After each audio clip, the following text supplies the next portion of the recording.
Kristo ang sentro ng puso ko.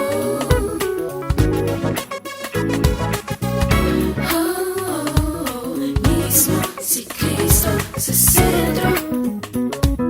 Kristo sa sentro.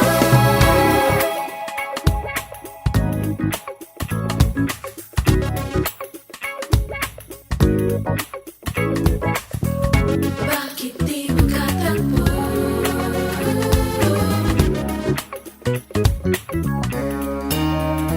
Sabihin mo pag hinanap ka.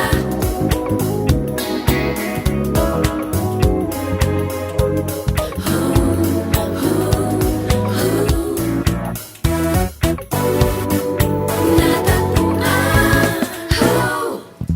Ikaw mismo dito sa sentro. Sa kalooban mo ikaw nasa gitna sa sentro. Ikaw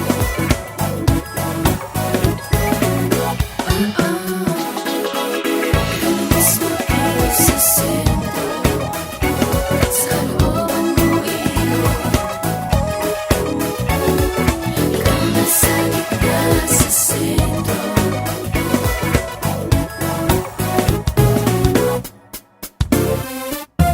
Ikaw mismo dito sa sentro. Sa kalooban mo ikaw nasa gitna sa sentro.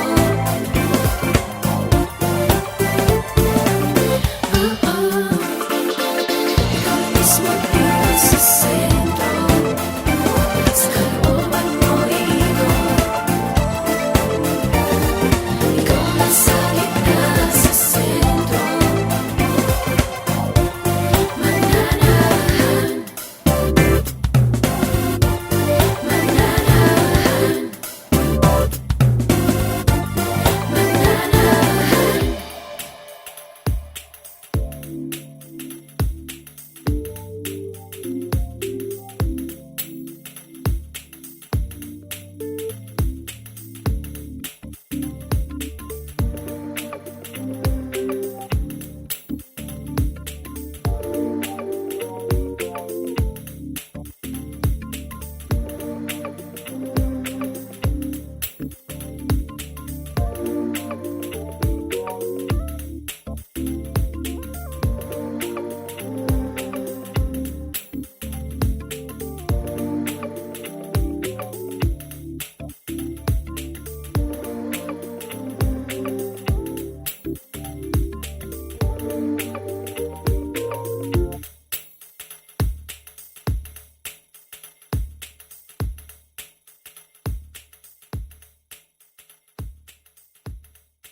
Hi! Hello! Isang mapagpalang araw po ang pagbati sa inyo at maraming salamat sa Panginoon sa isa na namang pagkakataon na tayo po ay nagsama-sama ngayong linggong ito para po sa ating online worship celebration, of course. Hatid po sa inyo na ating sambahan. Ito po ang Solution Grace Church at ako po ang inyong mga kasama mula ngayon hanggang mamaya. My name is Laverne Duhot at sana po ay patuloy din niyo po kaming samahan habang tayo po ay nagbibigay ng papuri at pagsamba sa ating Panginoon sa pamamagitan po ng musikang inihanda po namin sa inyo, and of course ang atin pong pakikinig sa nananaganang kapahayagan ng Ebanghelyo ng ating Panginoon Jesus. Ito po ay umuugnay at tumutukoy sa kanyang mga tinapos na gawain doon sa krus ng Kalbaryo. At ito po ang kinakailangan po natin bilang lumago sa ating pananampalataya. Kaya naman po, ang amin pong paanyaya at pasasalamat ay patuloy po namin, inihahatid po namin sa inyo at muli po salamat po sa inyong patuloy na pagtutok at panonood. Minsan pa sa ating online Sunday Worship Celebration. And today, it's May 17, 2020 at patuloy po tayo na sa ilalim po at nanatili sa ating mga tahanan at napakagandang pagkakataon na kasama po natin ang ating buong pamilya habang pinag-uusapan ang kabutihan, ang pag-ibig at ang sakdal ng pagmamahal sa atin ng Diyos. Of course, ito po ay mararanasan at magaganap ngayong linggo ito. Kaya naman po patuloy po kayong tumutok at manatili pong nanonood. Dito po yan sa ating online Sunday Worship Celebration. Of course, hatid sa inyo na ating sambahan. Ito nga po ang Solution Grace Church at ako po inyong makakasama mula ngayon hanggang mamaya. Ako po si Laverne Ducot at kami po ay nagpapasalamat sa ngalan po ng SGC or Solution Grace Church ay bumabati po kami sa inyo kasama po na aking buong pamilya at binabati ko po ang ating mga churchmates at talaga naman pong miss na po namin sila. Talagang excited po kami na makita-kita na po tayo sa lalong madaling panahon at syempre dahil po may direktiba po tayo, kinakailangan po tayo at bilang mga mananampalatayang masunurin sa ating pamahalaan ay manatili po tayo sa ating mga tahanan para na rin po sa ating kaligtasan. At binabati rin po natin ating mga kababayan, first time na napadako po sa ating programa at sa ating pananambahan. Welcome po kayo at kagalahan po namin na kayo po yung ating makasama sa araw na ito. So kung kayo po ay bago lamang namin mga bisita, gusto po namin kayong makilala ng lubusan at sa ating po pananambahan na mararanasan po mula ngayon hanggang mamaya habang tayo po ay umaawit sa Panginoon at nakikinig sa kanyang nananaganang ebanghelyo. Pwede niyo pong ibigay ang inyong mga saloobin. Meron po tayong message box po dyan. Maaari niyo pong isulat sa amin ang inyong mga pagpupuri, ang inyong pagsang-ayon, ang inyong mga patotoo at ang inyong pagsamba sa Panginoon sa kanyang kabutihan. Isulat niyo lamang po ang gusto niyong iparating po sa kanya at kagalahan po namin na ito po ay mabasa. And of course, binabati po natin ating mga kababayan sa anumang panig ng daigdig. Isang mapagpalang umaga, tanghali at gabi dahil tayo po ay iba't iba po yung mga time zones po natin pero praise God, tayo po ay pinaglalapit ng technology ng Facebook Live. So kaibigan, talagang napakabuti po ng Diyos at walang pagkakataon na tayo po ay hindi mapagpala ng kanyang salita. So sa atin pong pagpapatuloy, narito po muna isang napakagandang awiting inihanda po namin sa inyo at inyo pong hindi lang mapapakinggan, mapapanood pa ang isang napakagandang collaboration. Actually, ikapito na po ito sa ating mga na-produce sa tulong po na ating mga kaibigang mga musiko at mga mananampalataya. So pakinggan po natin ang awiting What a Wonderful Name, originally sung and performed by Hillsong Worship. Siyempre pa, dito po yan sa ating online Sunday Worship Celebration. At dito sa inyo, siyempre, na ating sambahan. Ito po ang Solution Grace Church.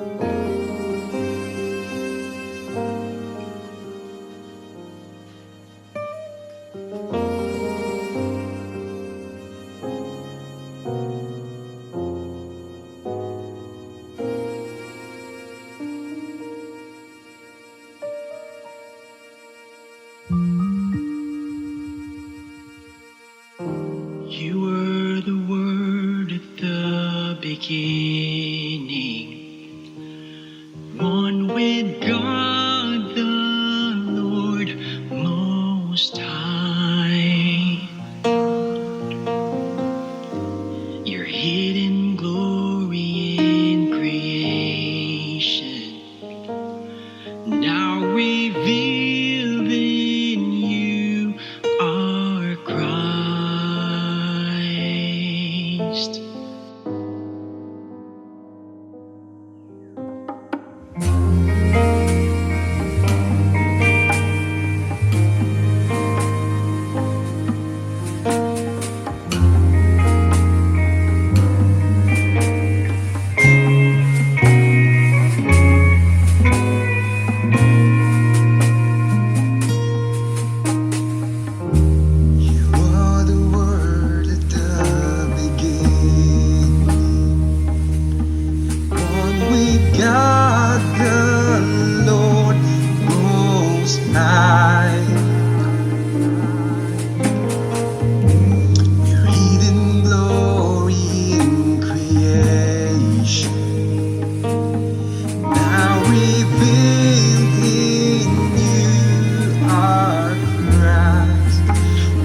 beautiful name it is. What a beautiful name it is. The name of Jesus Christ, my King. What a beautiful name it is. Nothing compares to this.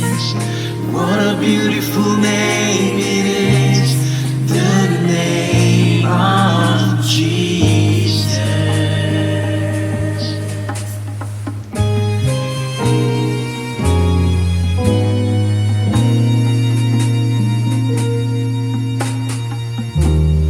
Didn't want heaven without us, so Jesus, you brought heaven down. My sin was great, your love was greater.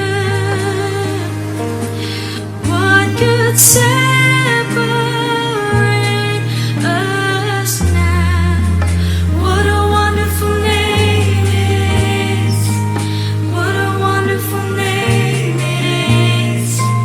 The name of Jesus Christ, my King. What a wonderful name it is. Nothing compares to this. What a wonderful name it is. The name of Jesus.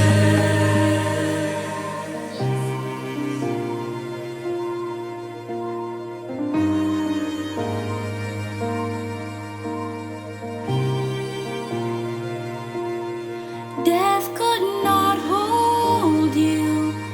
The veil tore before you. You silenced the boast of sin and grave. The heavens are roaring the praise of your glory.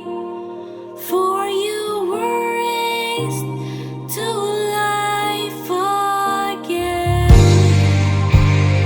You have no rival. You have no equal. Now and forever, God reigns. Yours is the kingdom. Yours is the glory. Yours is the name above all names.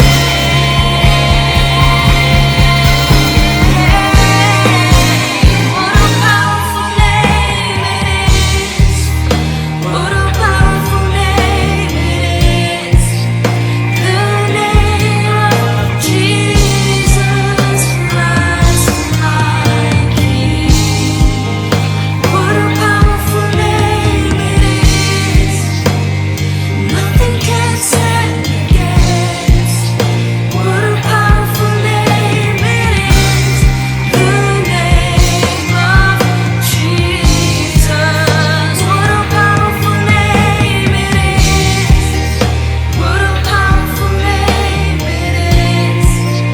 The name of Jesus Christ, my King. What a powerful name it is. Nothing can stand against. What a powerful name it is. The name of Jesus. What a powerful name it is. The name of Jesus. What a powerful name it is. The name of Jesus.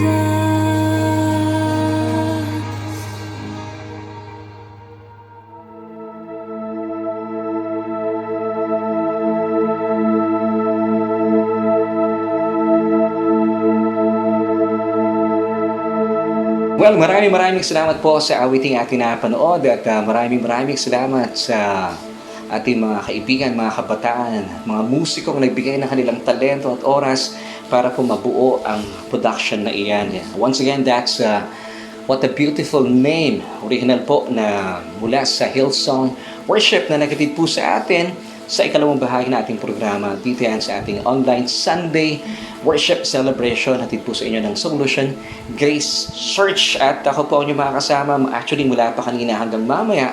And my name is Laverne Ducot. At gusto mo nang pasalamatan po ang ating mga kaibigan, mga kabataan, mga musiko na talaga naman po umaapaw sa talento at buong puso po nilang ibinigay ang kanilang pag-ibig at pagmamahal sa pamagitan po ng kanilang awitin at ang kanilang mga sa pamagitan ng kanilang mga instrumento. Gusto kong pasalamatan muna yung ating mga umawit sa panguna ni Brother Angelo Saison. Ako, maraming salamat, Angelo. Nandiyan din si Pastor Paul Canlas.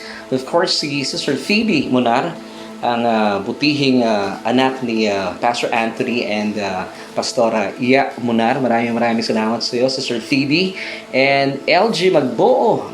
Salamat muli sa inyo at kay Brother Josh Bentulan. Sila po ay taga Mindoro pa. Pero talagang pinag-ugnay po tayo ng technology. And of course, maraming salamat po sa napakagandang tinig ni Emma Rodriguez, ang baby, ang bunso nila Kuya IJ and Atrisa Rodriguez. And of course, maraming salamat din po sa ating mga percussionista na sina Brother Rafi Perocho, Gab Lapus at Sister Shane Bentulan. Mula pa rin sa Mindoro, ang anak ni Pastor June and Sister Fe Bentulan. Maraming salamat po. Ang ating bayista, maraming salamat kay Brother IB Pangan, na tiga Angeles, Pampanga naman, na Brother IB, thank you so much. And ang atin pong mga gitarista, sina Brother Dennis Padua. Bro, thank you so much talagang. Appreciate ko ito talaga. Nagbigay ka ng iyong talento at panahon sa ating production. And of course, si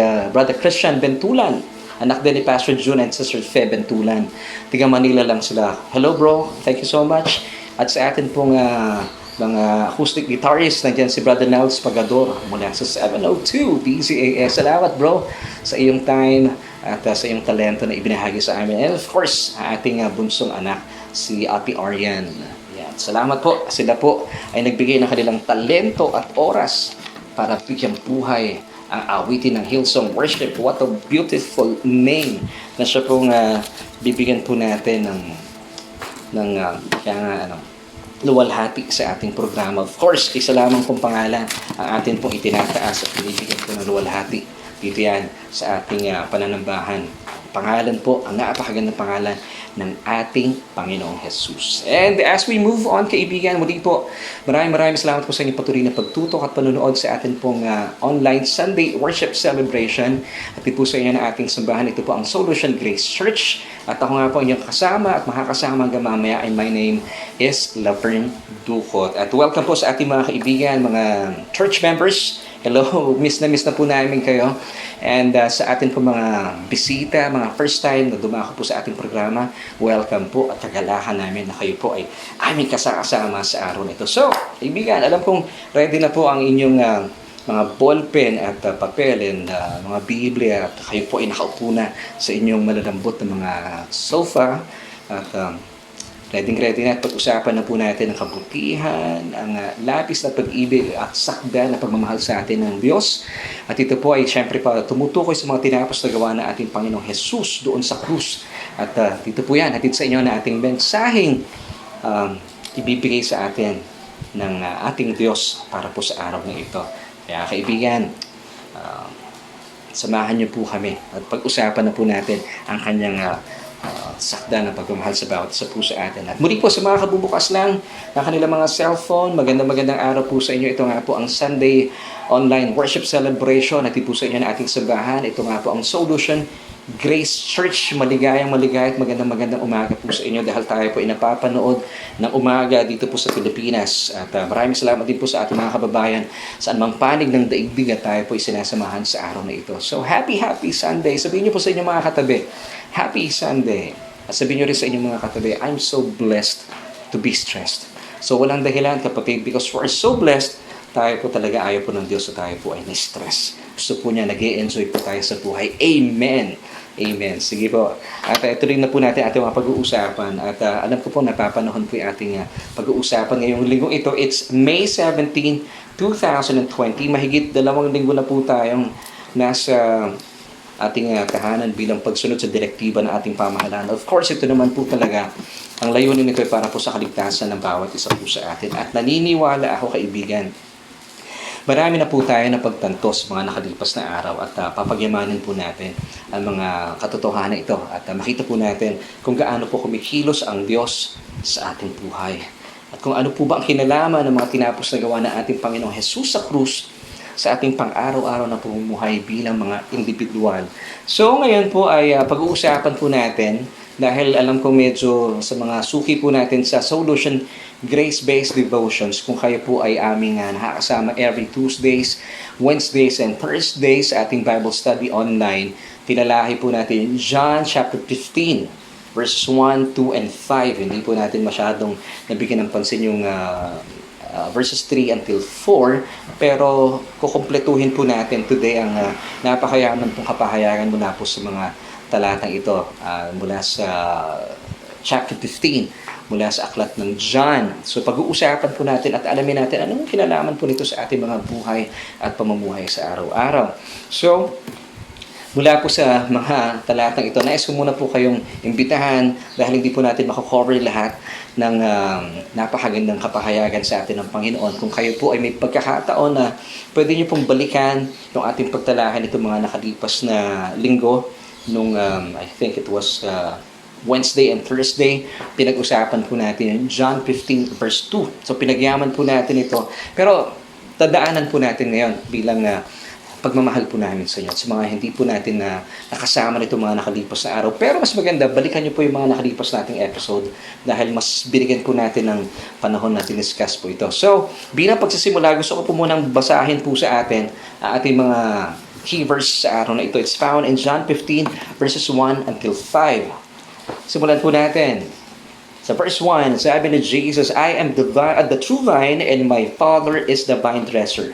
Verse 2, every branch in me that does not bear fruit, He takes away. And every branch that bears fruit, He prunes, that it may bear more fruit. Verse 3, you are already clean because of the word which I have spoken to you. Then verse 4, abide in me and I in you, as the branch cannot bear fruit of itself unless it abides in the vine, neither can you unless you abide in me. And verse 5, I am the vine and you are the branches.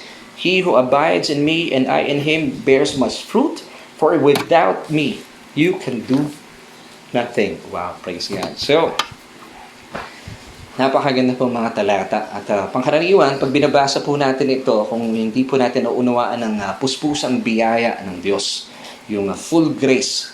Of course, that is the gospel. It's all about the finished work of Christ on the cross. Makikita po natin na itong John 15 verses 1 until 5 ay parang demand. Pero papatunayan po sa atin sa araw na ito pong mga talatang ito pong kapitulong ito, at mga sinasaad po ng mga talata mula sa first verse until sa 5, ito po ay pure supply.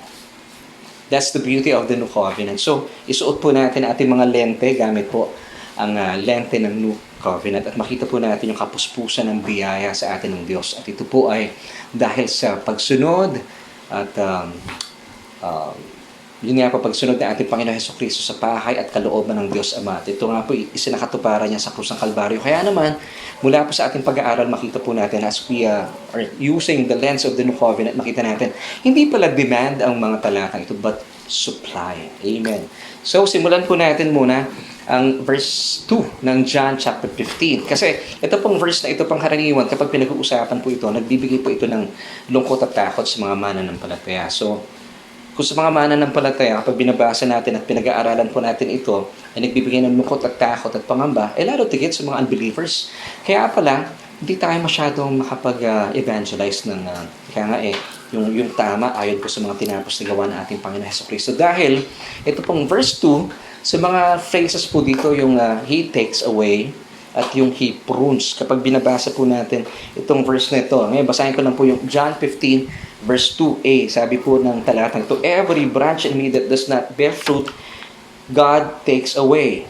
Di ba pag pinag-usapan natin, God takes away, ang paniniwala po ng maraming tao dito ay pag ikaw daw ay hindi namumunga, pwede kang kunin ng Panginoon. Ang naniniwala po yung maraming tao, or ito yung maling kaisipan, number one, na kapag ikaw ay hindi namumunga, pwedeng mawala ang iyong kaligtasan. Total, hindi ka naman namumunga. Ikalawang maling paniniwala po ng maraming tao, imbes na, kung ikaw po bilang mananampalataya, kung hindi ka namumunga, para hindi ka na lang pumapasama, kukunin ka na lang ng Lord ng maaga.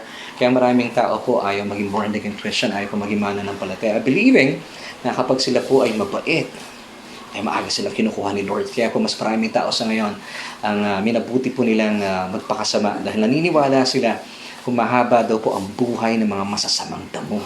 Pero hindi po iyon totoo. Because Psalm 91 verse 16 tells us, with long life, sabi ng Diyos, I will satisfy him. Sino po yung him? Tayo po yung mga mananampalataya, and show him my salvation. Now, the word salvation in Hebrew, it means Yeshua.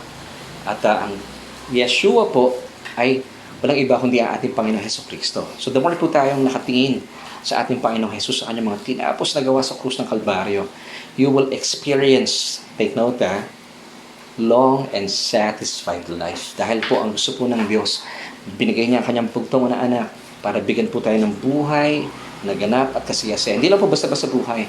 Binigay niya po sa atin ang kanyang Zoe life, the God kind of life, a life, long life, and satisfied life. So ang susi po dito, the more po tayo nakatingin at naunawaan po natin mga tinapos na gawa ng ating Panginoong Jesus sa krus ng Kalbaryo. Once again, that's Psalm 91 verse 16. And with long and satisfied life, dapat po nakatingin tayo sa salvation na ating Diyos, who is Yeshua or Jesus Himself. Wow. This is good news po, di ba? So tuloy po natin, John 15 verse 2b. Yung second part naman, ito pala muna. Yung first part, sabi doon, He takes away. So wikang Griego pala, yung takes away, hindi ka kukunin ng Diyos o hindi ka tatanggalin ang iyong kaligtasan. Ibig sabihin po nito sa wikang Griego, it means, ito, kasimple lang po, airo, A-I-R-O. Ikaw daw po kanyang i-lift up. So kapag hindi ka namumunga, itataas ka ng Diyos. He will lift you up. Gaya po ng mga sanga ng puno ng ubas, di ba, yung mga vine trees. Kapag yung mga sanga po ay nananatili po sa lupa, hindi po sila mamumunga. That's why yung vine dresser, yung tagapag-alaga po, ay nagpo-provide po siya ng trellis. Ngayon, papakita po natin sa screen yung trellis. Pag tinignan niyo po yung trellis, ito po yung ginagapangan ng mga sanga ng puno ng ubas para sila po ay ma-lift up. It's a picture of the cross. Ang nag-provide po niya yung vine dresser. Remember, in verse 1, sabi ni Jesus, My Father is the vine dresser. Siya po ang tagapangalaga po natin. Wow! So, ang isang sanga, para siya po ay mamunga, nagpo-provide po ang vine dresser ng trellis para siya po ay makaakyat, makapalupot po doon. At nang sa gayon, siya po ay mamunga. So hindi po pinapatay ng Diyos sa mga tao, mga mananampalatayang hindi namumunga. Because tayo po bilang mga sanga, di ba? Sabi ni Jesus in verse 5, I am the vine and you are the branches. So the Lord God, yung ating pong Diyos ang masalangit, He provided us a trellis. Yung pong, it's a picture of the cross. So He provided us the cross of Jesus para tayo po ay mamunga ng mamunga. The more po nakafocus at naunawaan po natin ang kapahayagan ng krus, imposibleng hindi po kayo mamumunga. So ito po ang pamamagitan po na ating ng Diyos Ama sa atin. Na tayo po, hindi tayo papatayin ng Diyos. Tayo po, He will lift us up. Yung pong phrase na He takes away or He takes away, in Greek it means airo. Okay, nasa screen po yan para maliwanagan po tayo. So wala po nakakatakot po dito. Now let's go to John chapter 15, 2b. Yung second part naman po. Sabi po dito ay every branch that bears fruit, He prunes, that it may bear more fruit. Ngayon sa Mabuting Balita Biblia, kaya po nagdagdag po ng takot ito sa marami mga mananampalataya. Ganito po yung pagkakasalin. At kanya namang pinuputulan at nililinis ang bawat sangan nagbubunga upang magbunga pa ng lalong sagana. So since pinag-uusapan po natin ang paghahalamanan, kaya po pumapasok dito, natatakot yung maraming tao. Di ba sa paghahalamanan, dyan po para umayos po yung ating mga halaman, ating mga inaalagaan, meron tayong tinatawag na prune cutting scissors. So, Pag iniisip nila, pinuputol, medyo masakit yon. Believing na kapag daw po ang isang mananampalataya na mumunga na, para siya daw po ay lalong mamunga pa, ang paniniwala po ng maraming tao, maraming mananampalataya, dahil po sa nakagawian nating turo mula po sa mga tagapagpahayag noong araw pa, sinasabi nila, para lumago ka, at lalo ka pang lumago sa pananampalataya, pinapahintulutan ng Diyos na ikaw ay magkaroon ng problema, mga trahedya, mga pagsubok sa buhay para lumago ang iyong karakter, at lumago at yumaman, magbunga ang iyong pananampalataya. Well, dito po, wala pong binabanggit na gano'n dahil balikan po muna natin John 15:2b. Sabi po ng verse ay, and every branch that bears fruit, He prunes, that it may bear more fruit. So para po daw lalong mamunga isang mananampalataya, He prunes. Dito natatakot yung maraming mananampalataya. But since ang New Testament was written in Greek, alamin po natin, ano ibig sabihin ng He prunes? O yung verb na prunes. In Greek, it simply means, alam niyo po kung ano, katairo. Katairo sa English, cleanses with water. Di po ba yung mga sanga, kapag po narurumihan, may mga moss, may mga pest, o alikabok, ano pong ginagawa po? Cleanses with water. Binabasa lamang po nililinis sa pamagitan ng tubig. So, wala pong putulan na mangyayari. Kaya wala po ay dapat ikatakot. So, yun lang po yung sinasabi nung talata. So, kung ilalapat po natin ito sa ating buhay bilang mga mananampalataya, wala pong sinasabi ang Biblia na ang Diyos po ay talaga naman parang napakasadista ng Diyos sa paniniwala ng maraming tao. Hindi. Meron pa akong naririnig, binigay ng Diyos ang COVID-19 para ang iyong karakter, ang iyong pananampalataya ay lalong mapagyaman at lumago. Hindi po sinasabi ng Biblia yun eh. Sabi po ng Biblia, para tayo po ay lumago sa ating pananampalataya. Simple lang, Romans 10:17. So then, faith comes by hearing and hearing by the word of God. Ang linaw po, di ba? Kaya pala, sabi po dito once again, John 15:2, yung second part, and every branch that bears fruit, He prunes. In Greek, katairo, or cleanses with water. Now, paano po tayo nililinis tayo mga mananampalataya para lalo po tayo mamunga at mamunga sa ating pananampalataya? Cleanses with water. Water. Ano po yung water dito? Ephesians chapter 5 verse 26, tumutukoy po sa salita mismo ng Diyos. So, sa mga pagkakataon tayo po'y bumabagsak, tayo po'y nagkakamali, nakakapag-isip ng masama, di po ba? Yung isipan po natin is the main faculty of the soul. Ang atin po mga espiritu bilang mga mananampalataya, tayo po mga tumanggap kay Kristo bilang ating Panginoon at tagapagligtas, malinis na po yung ating espiritu. Wala nang problema doon. At dahil po sa sobrang linis po na ating espiritu, dito na po nananahan at mananahan magpakailanman ang banal na espiritu. Ngayon, yung atin pong kaluluwa, narito po yung ating isipan, yung ating damdamin at kalooban, nagkakaroon po ito ng dumi sa bawat araw. Of course, nakakaisip po tayo ng masama sa ating kapwa, nagagalit tayo, nakakapag-desisyon tayo ng di tama. Ngayon, hindi na po tayo lilinisin sa pamagitan ng dugo ng ating Panginoon Jesus. Malinis na po tayo. That's why sabi po ng verse 3, you are already clean. And the word clean here is kataros. Ito po yung adjective. Because of the word which I have spoken to you. Still, John 15. Ito po yung verse 3. Sabi ni Jesus, you are already clean because of the blood. Di ba? Sabi po ng Ephesians 1 verse 7, in Him we have redemption. So bilang mananampalataya, tinubos na po tayo. Question, paano? It's through the blood of Jesus. So through the blood of Jesus, tayo po'y malinis na. At malinis na po yung ating espiritu. Pero pag pangkaraniwan sa araw-araw, nagkakamali po tayo. Ngayon, paano po nililinis ang ating mga maruruming naiisip, ang ating pong mga nagsisikip na damdamin at mga maling desisyon mula po sa ating kalooban? Ito po yung sa ating kaluluwa. It's just through the water. At yung water pong tinutukoy dito, it's the Word of God. Ito po yung pinapatotohanan ng Ephesians chapter 5 verse 26. Basahin ko lang po that He might sanctify and cleanse her. Sino po yung her dito? The church with the washing of water by the word. So the word po tayo nakakapakinig ng salita ng Diyos na may kaugnayan po sa mga tinapos na gawa ng ating Panginoon Jesucristo. Tingnan niyo po, may kaugnayan sa Romans chapter 10 verse 17. So then faith comes by hearing and hearing by the word of God. So the word po tayong nakikinig na mga salita ng Diyos, dumarating po ang pananampalataya. Nahuhugasan po, nagkakaroon ng metanoia yung ating mga duming na sasagap sa pang-araw-araw na buhay. So it's just we were cleansed by water or the word of God. Napakagaling po, ano? So, wala pong dapat ikatakot sa verse 2 ng John chapter 15. So, remember ha, He takes away, yung phrase po nito, takes away, it means katairo. Ibig sabihin, hindi. He takes away airo. A-I-R-O. Ibig sabihin, He lifts us up. So, hindi po pumapatay ang Diyos. Hindi po niya kayo kukunin. At hindi po mawawala ang inyong kaligtasan. And then, yung second part po ng John 15 verse 2, na He prunes, ibig sabihin lang po nito ay katairo. Meaning, cleanses with water. Tayo po nililinis mula po sa ating karumihan. Hindi po sa ating yung ating spirito po ayos na. Yung ating pong kaluluwa na meron pong isipan, damdamin at kalooban sa ating mga pagkakamali sa araw-araw.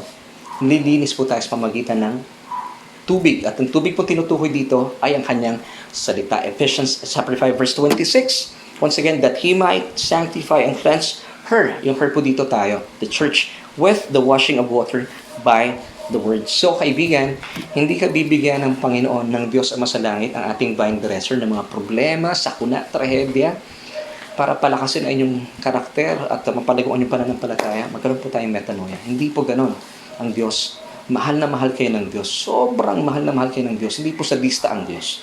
Kaya po maraming tao tumatalikod sa Diyos. Maraming nagiging atheist because of this message. Hindi po ito ang gospel. Kasi po kung gusto kayong bigyan ng problema at sakit ng Diyos, hindi sana hindi na niya binigay sa atin ang kanyang bugtong na anak. Remember John 3:17, for God did not send His Son into this world para tayo po'y mahatulang maparusahan. Hindi po. Ang paki po niya nang sa gayon tayo po ay maligtas. Wow. Alam niyo kung bakit? Dahil sobrang mahal na mahal po kayo ng Diyos. Remember in verse 16, for God so loved you that He gave His only begotten Son, that whoever believes in Him should not perish, but have everlasting life. Ganyan po kayo kamahal ng Diyos. Amen. So tuloy po natin ngayon. Ang topic po naman po natin for today, it's abiding in the true vine. Abiding in the true vine. Ito po yung ating message for today. Bilang pagpapatuloy sa John chapter 15 verses 1, 4 at saka 5. Dito naman po natin bibigyan ng pansin. At sa mga kaibigan po natin, alam po nag-i-enjoy po kayo dahil napakasarap pong yakapin. Napakasarap pong angkinin ng pag-ibig at pagmamahal sa atin ng Diyos. Ako po ay sa talagang kinikilig po kami dito sa bahay kapag pinag-uusapan namin ang kanyang salita. Wow! So tuloy na po natin. So basahin po muna natin. I am the true vine, sabi ni Jesus in verse 1 of chapter 15 ng John, and my Father is the vine dresser, or tagapangalaga. Verse 4, abide in me, and I in you, as the branch cannot bear fruit of itself unless it abides in the vine. Neither can you unless you abide in me. And verse 5, I am the vine, you are the branches. He who abides in me and I in him bears much fruit, for without me you can do nothing. Wow. So, pangkaraniwan, ito po mga talatang ito, kagaya po ng sabi ko kanina, pag pinag-uusapan, ang tunog parang demand. Ngayon po, magiging demand po talaga ito if you're not using or hindi niyo po ginagamit yung lente ng New Covenant. Pag sinabi pong New Covenant, meron pong mga pagbabago na ganap because of the finished work of Christ on the cross. Gusto ko muna pong bigyan natin ng pansin itong verse 5. Sabi po ni Jesus in John 15 verse 5, nandyan po sa screen, papakita natin. Let's read once again. Sabi niya, I am the vine, you are the branches. He who abides in me and I in him bears much fruit, for without me you can do nothing. This is good news mga kapatid. Sabi ni Jesus, I am the vine. You are the branches. Sino yung you? If you have received Jesus as your Lord and personal Savior, kapatid, ikaw ay born-again Christian. Pag sinabing born-again Christian, nagkaroon na po ng bagong buhay ang iyong spirito. Mula sa dating patay, ito po ay binigyan na po ng buhay na ating Diyos pamagitan po ng mga tinapos na gawa ng ating Panginoon Jesucristo. Ang tawag dito ay born-again experience, regeneration. So kung kayo po ay Christian na, born-again Christian na, mananampalataya, believer, ibig sabihin nananampalataya sa mga tinapos na gawa ni Kristo. Sabi ni Jesus, I am the vine, you are the branches. So branch na po kayo. Don't try to be one. Dahil marami pong mananampalataya sa ngayon. At napapakinggan po natin na nakakalungkot talaga na tinuturo po sa kanila ng mga tagapagpahayag. Sinasabi, narinig po nila, you have to do this para maging kaaya-aya sa harapan ng Diyos. You just have to give. Magbigay kayo ng ikapo, magbigay kayo ng ganito para maging kalugod-lugod kayo at mapangitin ninyo ang Diyos. Maglingkod kayo na mahabang oras para kayo maging kaaya-aya sa Diyos. Hindi po gospel yan. Well, sabi po ni Jesus once again, I am the vine, you are the branches. Don't try to be one, kapatid. Ikaw, bilang mananampalataya, branch ka na. You are already connected with Jesus. Connected na po kayo, wala kayong magagawa. At ngayon, kaibigan, wala na po kayong pwedeng idagdag na para meron kayong gawin para maging kalugod-lugod kayo sa Diyos, para mapangiti mo ang Diyos. Kapatid, nakasmile po ang Diyos. We have a happy God. We have a Macario God. Pag sinabi Macario or blessed ay ibig sabihin happy, hindi po siya nakasimangot. Nakasmile po ang Diyos natin. Ganyan po ang kalikasan niya. So wala kang pwedeng idagdag, sadyang nalulugod na po sa iyo ang Diyos because of what Jesus did on the cross. Remember Ephesians 1 verse 6, sabi po ng talata, to the praise of the glory of His grace by which He made us believers accepted in the beloved. And the word accepted here in Greek, it means karito or charito. Alam niyo ba ibig sabihin ng charito? You are greatly blessed and highly favored. Why? Because you are in the beloved. We are now in Christ. Wala na po tayo kay Adam. Hindi ka na sinner. You are now in the beloved. The righteousness of God in Christ Jesus. And that's why, whenever God looks at you today, He is pleased. Actually, more pleased. Why? Because of Jesus, you are now in Christ. Nakikita ka niya kay Kristo Jesus dahil lahat po ng mga ginawa po ni Jesus sa krus ng Kalbaryo, God was satisfied. Sobra pong satisfied ng Diyos. Kaya kapatid, wala ka nang pwedeng idagdag. You are now, sabi ni Jesus, you are connected with Him. Sabi ni Jesus once again, I am the vine. You are the branches. So wala na po tayong pwedeng gawin. No? Wala ka nang pwedeng gawin. That's truth. So, gusto ko lang puntahan naman po natin dito yung verse 1. I am the true vine and my Father is the vine dresser. Sabi ni Jesus, I am the true vine. So ibig sabihin, merong peke. Merong legit. Sabi ni Jesus, I am the true vine. Kasi kung walang peke, hindi niya sasabing true. You know, yung vine po dito kasi, pag sinabi natin vine, ito po itumutukoy, sino ba yung supplier mo? Sino ba yung provider mo? Sino ba yung nagbibigay sa iyo? Yun po yung vine. Kasi wala pong magagawa yung branch o yung sanga kapag wala pong binibigay yung vine. Sa panahon po natin sa ngayon, no, sa nararanasan po nating pandemyang ito, let's face it, di po ba, nakita po natin tila pantay-pantay po ang mga tao. Walang mahirap, walang mayaman, walang politiko, walang artista, lahat po nawalan ng trabaho. At lahat po tayo na natili sa ating mga tahanan for more than 2 months na. Ngayon, wala tayong mapagmalaki. Kung ikaw ay may COVID-19, walang magagawa ang salapi mo. Talagang sasabihin mo, hindi ko kailangan ng salapi, kailangan ko kagalingan. Di po ba? Wala rin magagawa ang iyong kapangyarihan. Kahit po mga senador, tinamaan ng COVID-19 at alam po natin ito. So, ibig sabihin, wala kang magagawa. Kung kayo po ay nakadepende sa inyong mga resources, sa inyong mga pera, yung mga bank accounts po na ninyo, ito po ay nauubos. Kung kayo po ay nakadepende sa mga kaibigan po ninyo, well, may pangangailangan din po sila na dapat po nilang bigyan din ng tuon. Kaya hindi po tayo pwedeng umasa sa kanila. And even po yung mga politiko, talaga namang even po yung, hindi naman po lahat meron po mga politiko, mga mayors, merong mga congressmen, mga senador na talagang tumutulong. Pero pangkalahatan, napapanood po natin, nababalitaan natin sa mga balita every single day, lalo na itong usapin po ng SAP, itong Special Amelioration Program ng gobyerno. Napakaganda po ng layunin ng ating pamahalaan. Ibinigay na po napakaaga ng pondong ito at nasa mga LGUs na. Pero nakakalungkot dahil hindi po natin maasahan. Di po ba? Ako personally, na-text ako na aming barangay. Naranasan ko pong pumila ng napakahaba for 2 days. Pero wala pong nangyari. Ngayon, ang sinasabi ko lang po dito, na hindi po natin maasahan ng mga politiko at mga tao. Alam mo kung bakit? Hindi po sila true vine. At alam ko napapatunayan niyo po iyan. Ngayon, sabi ko pagbibiro namin dito sa bahay, di ba, kung gusto ninyo talaga, panawagan ko to sa ating mga namamahala sa ating pamahalaan. Kung gusto talaga ng pamahalaan ng maiabot talaga sa kinauukulan yung 8,000 na SAP, ibahay-bahay. Di po ba? Gaya ng ginagawa ng Meralco. Dahil sa kagustuhan po ng Meralco na makarating sa kanilang mga tahanan o sa kanilang mga customers, yung dapat nilang singilin, binabahay-bahay po nila, di ba? Yung ating mga dapat bayaran. So, ganun po sila ganun yung kanilang layunin. So, sana ganun din po yung SAP. Yun po yung aming biruan dito sa bahay.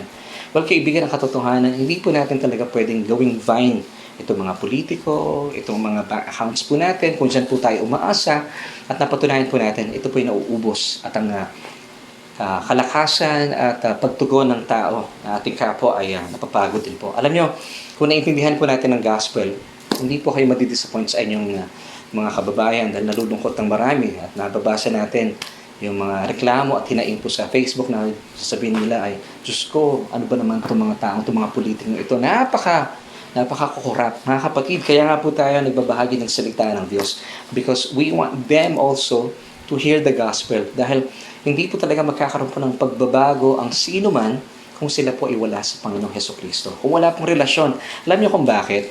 Bilang mga mananampalataya, sana po naintindihan po natin ito. Mananatili po silang gagawa ng kabuktutan, ng kasamaan dahil patay po yung Espiritu. Ngayon, tayo po mga mananampalataya, ito po yung ating kagalahan. Since we understand and we have a revelation about the finished work of Christ on the cross, that's why meron po tayong pagbabahagi ng salita ng Diyos. Kapag wala po silang relasyon sa Diyos, wala po silang relasyon sa ating Panginoon Hesukristo, gagawa po at gagawa ng kasamaan ang kanilang patay na Espiritu. Gagawa po ng mga bagay na nakamamatay at papatay po sa ating kagalahan ang mga ginagawa po ng mga politikong wala pa sa Panginoon Hesukristo. Ngayon, meron po ako nakausap Sabi niya, nagtanong siya sa akin, Laverne, nagugulat ba ang Diyos kapag nagkakasala yung maraming mga tao at sa mga nangyari ito? Sabi ko sa kanya, ano bang gusto mo isipin na ang Diyos ba yung napapaganito? O Diyos ko ako, ano ba naman itong mga taong to? Wala pong ganoon. Hindi na po nagugulat ang Diyos kapag nagkakasala ang tao dahil alam po niya ang lahat ng mga pangyayari. That's why He gave us His only Son. So tayo po bilang mananampalataya, kapag naintindihan po natin ito, kaya pala binigay ng Diyos ang kanyang bugtong na anak para magkaroon po ng buhay ang isang taong patay. Diba? Jesus came, hindi po para gawing mabuti ang mga masasama. Yun kasi ang thinking ng maraming tao Diba? Kasi sinasabi ng iba, kausapin mo nga yung tao yan para maging mabuti. Hindi po, naparito po ang ating Panginoon Hesukristo para po bigyan ng buhay ang mga patay. Yung mga patay na spirito, bigyan po ng buhay, bigyan po ng bagong buhay ng ating Panginoon. Dahil kung wala pong bagong buhay ang mga patay na spiritong ito, yung patay, gagawa po at gagawa ng mga bagay na nakamamatay. At yung mga patay na ito, dahil po patay ang kanilang spirito, gagawa po patuloy na kasalanan dahil po sa minana nilang kasalanan mula kay Adan. So dapat hindi po tayo nagugulat doon. Kaya naman, so totoo lang, ito pong mga nakalipas na araw naranasan kong pumila, mahirap po talaga, nakakaawa talaga. Nakakaawa, lalo na po yung mga senior citizen. Ako, talaga namang, yung sa pagpila ko po nito nakalipas na 2 araw dito sa aming barangay. Alam ko po, ang layunin po na aming barangay makatulong, pero yung hirap po talaga. Kaya po ako pumunta ron, tinext ako. So, ibig sabihin, ako po ay kabilang, pero sa napakahaba po ng oras na nandun kami, wala pong nangyayari pa. So, pwede akong ma-disappoint, pero bakit po hindi ako na-disappoint? Because believing na hindi po sila yung true vine. Kaya pala sabi ni Jesus, once again, let's go back sa ating pinag-uusapan. In verse 1, John 15, sabi ni Jesus, I am the true vine, and my Father is the vine dresser. So, ibig sabihin, kaya po hindi tayo na-disappoint. Because hindi po tayo nakadepende sa resources ng gobyerno, sa resources natin, maaring marami po kayong pera sa inyong bank accounts, hindi po kayo nakadepende sa mga tao, sa mga kaibigan nyo. But ang ating pong dependence ay walang iba kundi sa ating true vine, who is Jesus Himself. At alam nyo, bilang mga mananampalataya, meron po tayong vine dresser. Siya pong ating Diyos ang masalangit. Isipin nyo po yun. You are greatly blessed and highly favored. So, kung meron po tayong mindset na ganito, Lord, kagaya po kayo, I'm so thankful sa aking pamilya, sa aking mga anak, sa aking may bahay, si Ate Jo. Sabi ko sa kanya nung umuwi ako, Ma, wala wala nangyari. Ang haba ng pila talagang nakakalungkot nga lang nag-video pa ako. Yung video na ginagawa ko dun sa pila namin dun sa barangay, para lang pakita ko sa bahay. Merong nagbawal sa akin. Bawal yan. Brad, huwag kang mag-video, baka kunin yung cellphone mo. Sabi ko, bakit naman? Basta bawal. Kaya sabi ko, nakakalungkot naman, no? So, parang, sabi ko, may tinatago ba? Napaisip lang ako na ganun. So, talaga pong, kung aasa po tayo sa tao, sasamaan loob mo But praise God, sabi mo muli ni Jesus in verse 1 of John chapter 15, I am the true vine, and my Father is the vine dresser. Jesus is the true vine. Siya po yung ating supplier, siya po yung ating giver, siya po yung ating provider. Wow, so sa nararanasan po natin ito, dapat po magkaroon tayo ng pagpapalit ng isipan, magkaroon tayo ng metanoia. talaga pong hindi tayo pwedeng umasa sa ibinibigay ng mundo. Amen? So, dapat po, maintindihan po natin, si Jesus po ang true vine, tayo po yung branch, tayo po yung mga sanga. So, connected na po tayo kay Jesus, ha? Huwag na po kayong gagawa ng kung ano-ano pa. Huwag kayong makikinig sa mga sinasabi ng iba that you have to do something para maging mapalapit ka sa Diyos. Maging connected ka sa Diyos. Nakadikit na po kayo. Okay? And then, ang Diyos po natin, yung vine dresser. Pag sinabing vine dresser, siya po yung nangangalaga po sa atin. So, you are so safe and protected in the hands of God. At napakadakila po, napakalaki po ng Diyos natin. Now, mula po dito sa verse 4 until 5, alam niyo po, makailang beses po binanggit po sa mga talatang ito yung word po na abide.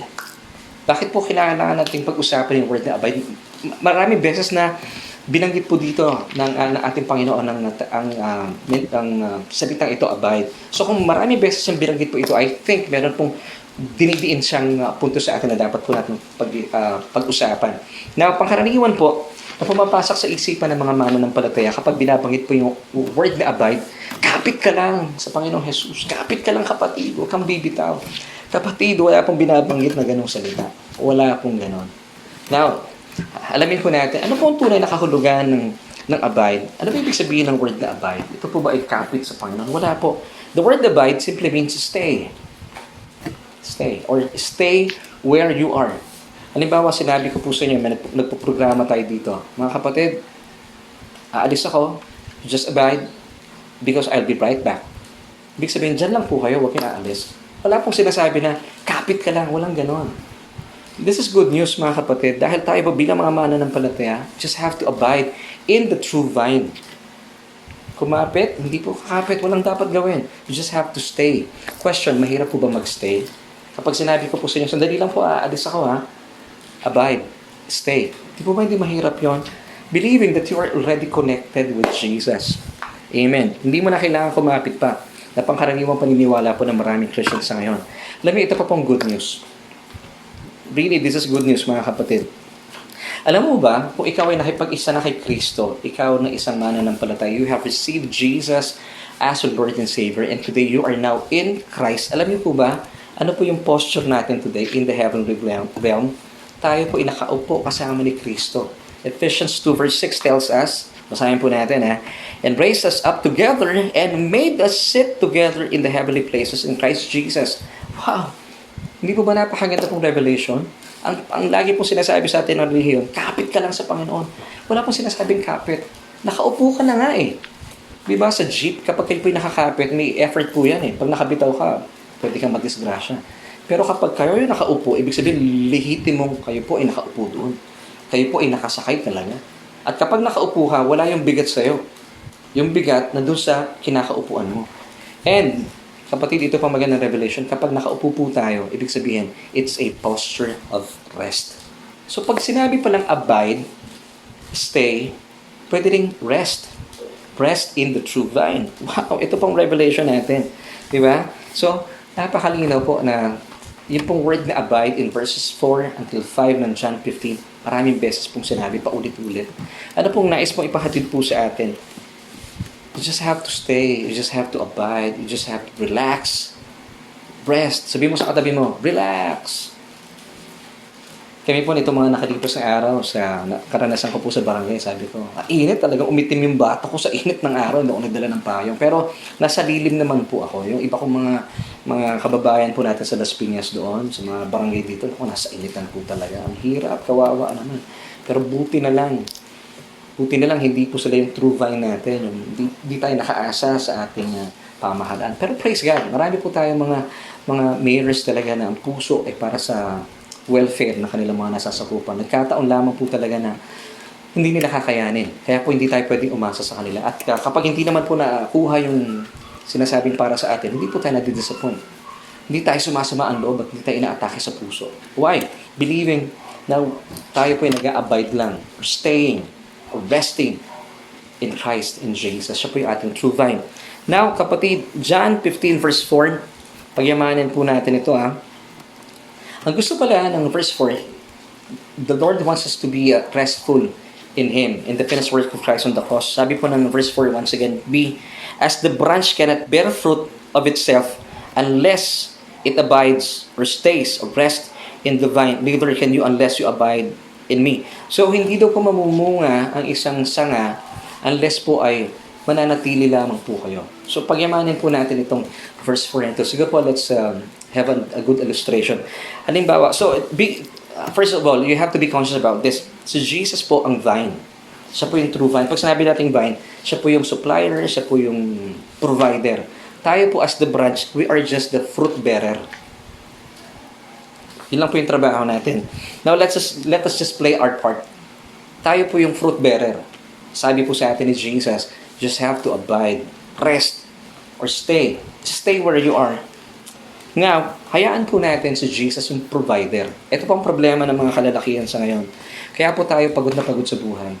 Meron tayong mga kakilala, talaga naman disappointed sila. Kasi alam niyo po, magkaroon tayong bagong mindset. Hindi po kayo ang provider ng family. Na pangkaraniwan, ito pong pinifeed sa atin ng mundo. You are the father of this house, sabi sa atin. So, ikaw ang provider. Dapat ganito, dapat ganyan. Puro demand yung napapakinggan natin. Pero, you need to have a metanoia, change of mind. Diba? Sabi ni Jesus, I am the true vine. So, siya po yung provider. Tayo po bilang mga tatay, we are just the branch, the fruit bearer. Okay? At ang tagapangalaga po natin, ang ating Heavenly Father. Sobrang nagmamahal po sa atin. Siya po yung ating vine dresser. Okay. So, dapat po malinaw po sa atin yun. Tayo po ay branch lang. Alam niyo kung meron pong napakagandang illustration po ito. Kung makakapagsalita lang po siguro yung sanga o yung branch. No? Halimbawa, kausapin natin siya. Sanga, paano ka namumunga? Magandang tanong yan. Anong ginagawa mo? Kaya mindset ng mga tao lagi ganito. Anong ginagawa mo? Kapag nagsalita po yung sanga, siguro po ganitong sasabihin niya sa atin. Pag tinanong mo siya, anong ginagawa mo para ikaw ay mamunga? Ito lamang po isasagot na sa'yo. Naka-abide lang ako sa vine. Kasi siya naman yung nagpo-provide ng lahat na aking mga pangangailangan. Kahit po sa mga panahon, sabi niya sa atin, kahit po sa mga panahon na walang tubig sa paligid, nanunuyo, pero hindi po ako nag-aalala. Kasi nag-a-abide lang ako sa kanya kasi yung vine naman ang gagawa ng paraan para makakuha ng tubig mula sa aming vine dresser. Wow! At mula sa kanyang supply, hindi po ako nag-aalala. Darating at darating. At sisibol po at hindi ko po problemahin ang mga bunga mula sa aking mga sanga. Wow! Kapag kinausap mo ang sanga, yan lang pong gagawin niya. Yan lang po sasabihin niya sa atin. Nag-a-abide lang ako kasi yun lang naman trabaho ko eh. So, from here, maganda pong meron tayong matutuhan as we end. Tayo po bilang mga branch, sabi ni Jesus once again in verse 5, I am the vine and you are the branches. So, don't try to be one. Kapatid, branch ka na. Kagaya po nung in-interview natin kanina, nagsasalita po yung sanga, sabi lang niya, tanong natin, paano ka namumunga? Wala lang, nag-a-abide lang ako. Nag-i-stay lang ako sa vine. Nagre-rest lang ako dahil ilang naman ang gagawin ko eh. Dahil siya naman talaga ang nagsusupply, nagpo-provide ng lahat na aking mga kailangan. Sa mga panahong nanuluyo, walang tubig, siya po ang gagawa ng paraan. Nag-a-abide lang ako sa kanya.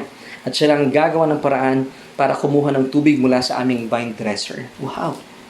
At mula sa kanyang supply, hindi ko po problemahin. Mag-a-abide lang ako at hindi ko namamalayan. Sumisibol na po, namumunga na ako, namumunga na yung aking sanga. Ngayon sa atin pong pagtatapos, napakaganda pong paalaala po sa atin ito. Marahil sa panahong ito ay sa nakalipas pong ilang buwan na patunayan mo na hindi ka naman pinabayaan ng Panginoon, di ba? Pero may mga yung puso natin punong-puno ng takot, punong-puno ng pag-aalala. Alam mo kapatid, bakit po napakaganda po ng mga talatang ating binasa mula sa John 15, verses 1 until 5. Kasi po ayaw po ng Diyos, ayaw po ng ating Panginoon Jesucristo.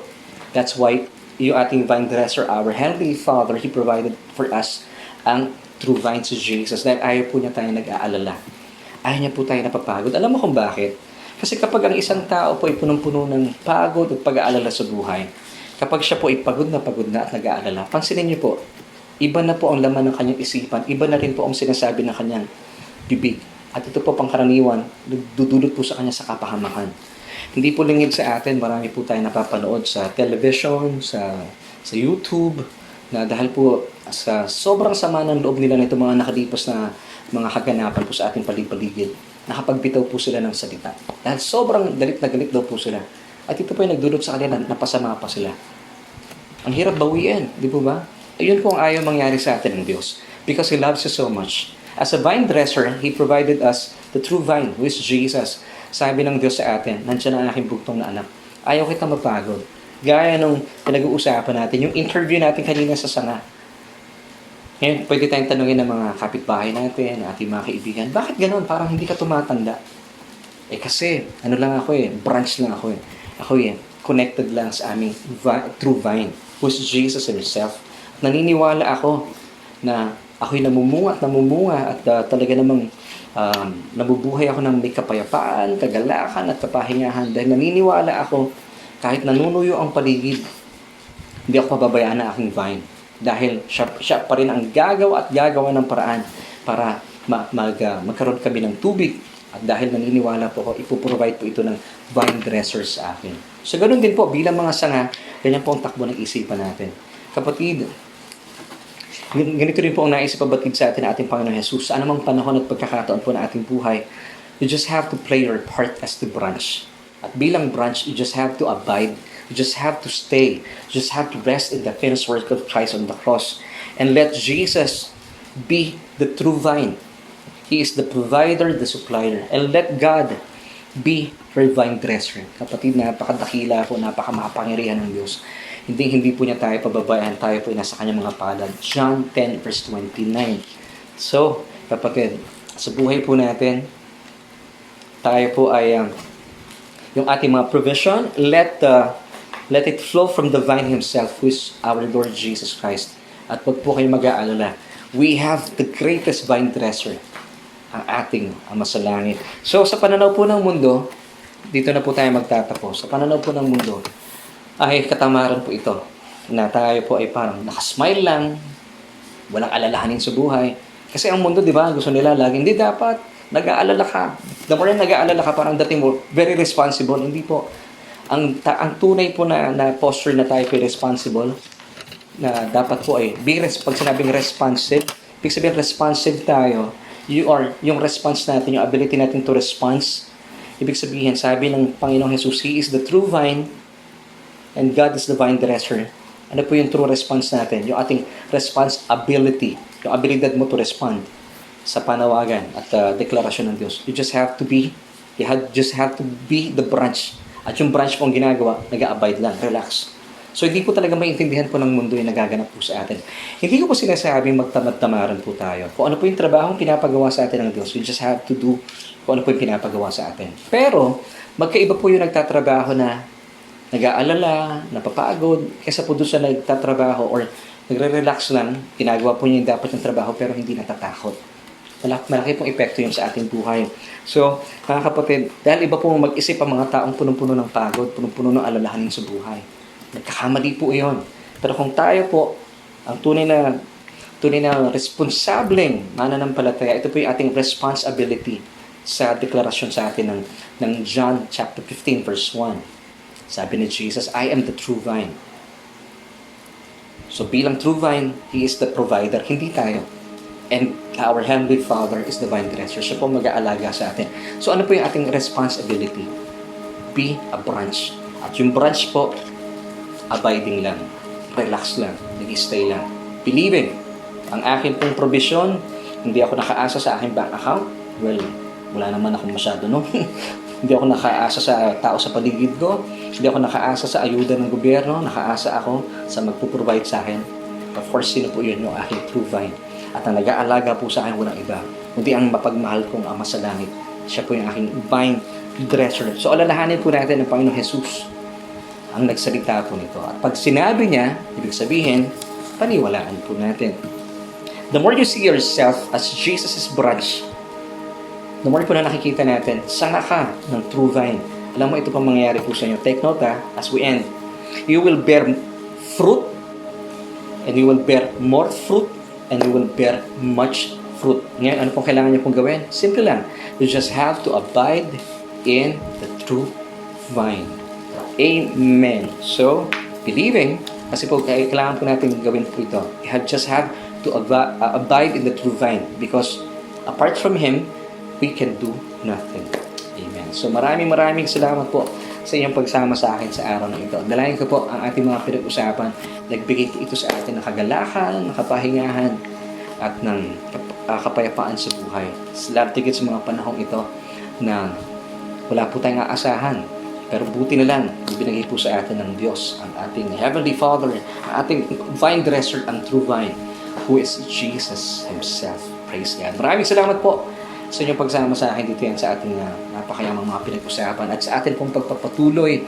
Ako po ay nag-iimbita kung kayo po ay kasama namin o first time po niyo pong napadako sa ating pananambahan or matagal na po namin kayo kasama at ngayon po napapag-desisyonan niyo na gusto niyo pong tanggapin ang panawagan sa iyo ng Diyos. Kilalanin po siya bilang ating o iyong vine dresser at kilalanin po ang ating Panginoon Jesucristo bilang iyong true vine para po mawala na po yung iyong alalahanin sa buhay, mga lungkot at takot at pangamba. Narito po ang paanyaya sa iyo ng ating Diyos. Sabi po Romans 10 verse 9, that if you confess with your mouth the Lord Jesus Christ and believe in your heart that He was raised from the dead, you shall be saved. Yung pong word dito na saved, ibig sabihin ay soteria. Hindi lang man po tayo niligtas ng Diyos mula sa ating mga kasalanan. Mula po sa dating mga kasalanan, ngayon po, kapag kayo po may relasyon sa Panginoong Jesus, ituturing ka na ng Diyos na matuwid. Hindi lamang po tayo niligtas mula sa impyerno patungo sa langit. Kasama po sa soterian ito, sa salvation ito, yung buhay po natin sa pang-araw-araw dito sa mundo ito. Amen. So kapatid, mananalangin po ako. Ang gagawin lamang po ninyo ay ang kining niyo pong panalangin na aking panalangin. Buksan niyo po iyong bibig, sundan po aking panalangin ng pagtanggap sa ating Panginoong Jesus. Amen. Let's pray. Aming Ama, maraming salamat po sa mensahe ng iyong kaligtasan. Panginoong Jesus, kinikilala ko ang aking sarili na wala po akong kakayahan. Hiwalay po sa inyo. Salamat sa mensahe ng katotohanan na kayo po ang true vine. At dahil kayo po ang true vine, inangkin mo sa krus ng Kalbaryo ang lahat ng aking kasalanan. Salamat, Panginoon, sa katotohanan na ako po ay pinatawad na sa lahat ng aking mga pagkakamali at mga kasalanan. Salamat din po at inaangking ko ang buhay na walang hanggan. At simula sa mga oras na ito, ikaw lamang ang aking tatanghalin na Panginoon at Hari ng aking buhay. Salamat din po dahil ang aking pangalan ay sadyang nakasulat na sa aklat ng buhay. Amen. Kaibigan, sa pagkakataon po ito, ako na lang po mananalangin. Maraming salamat sa iyo, O Diyos, aming amang makapangyarihan sa lahat. Salamat po sa aming malayang pananambahan sa araw na ito. Aming Diyos, Ama, salamat po sa kapatid na ito. Alam pong nababasa mo ang kanyang puso. Alam mo, Panginoon, ang takbo ng kanyang isipan. Dalayan ko po na maging sanhi ang aming mga pinag-usapan, na magkaroon po siya lalo pa ng higit na pagnanasa na makakilala po sa inyo sa pamagitan po ng pakikinig at pag-aaral ng iyong nananaganang kapahayagan. Salamat din, Panginoon, sa pagkakataong ito, sa iyong pagtuturo sa amin, binuksan mo aming kamalayan sa nananaganang ebanghelyo na ibinigay mo sa amin ang iyong bugtong na anak bilang aming true vine. At salamat din, Panginoon, that you are our vine dresser. Kayo po ang nangangalaga sa amin, sa aming buhay sa ngayon at sa pangwalang hanggan. Panginoon, maging dahilan po at sanhi aming mga pinag-usapan at pinag-aralan mula sa John chapter 15 verses 1 until 5 na makita po namin ang aming mga sarili, lalo tigit sa mga panahong ito, sa problema kinakaharap ng mundo na hindi po namin pwedeng asahan ang sino man, and even po, Lord, yung aming mga resources dahil ito po ay nauubos. Pagkas, Panginoon, salamat sa katiyahan na kayo po ang aming true vine. Kayo po ang aming provider, aming supplier na sadyang hindi po mauubos. Salamat, Panginoon, dahil ito po ay nagbibigay sa amin ng katatagan, ng kapahingahan, at ng kapayapaan at kagalakan sa buhay. Salamat, Panginoon, sa pagkakataong ito. Purihin ka ang lahat po ng pagsamba ay para sa iyo lamang. Ito po aming panalangin sa matamis na pangalan ng aming Panginoong Jesus. Amen.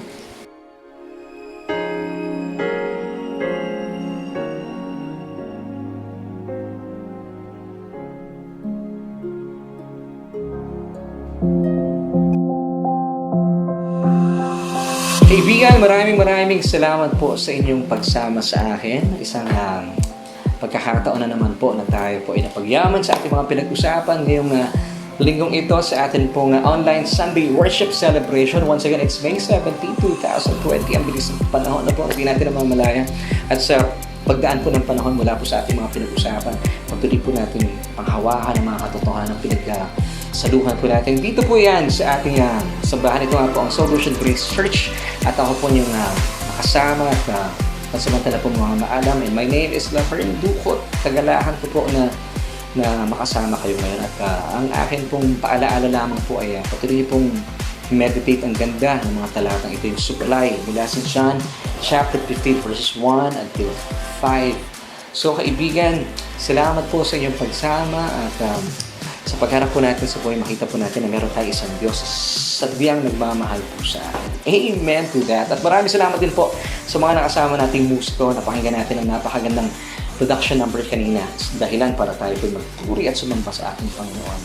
At bago po tayo magbukas, gusto ko muna po kayong imbitahan. If you are a believer and have made Solution Grace Church, kung kinoconsider niyo po na ating pong sambahan ang inyong pong home church, at gusto po ninyo maging kaagapay sa pagpapalaganap ng tunay na ebanghelyo ng puspusan ng biyaya, maaari niyo po ibigay ang inyong mga tithes and offering. Dito po ang amin pong pamamagitan ay GCash.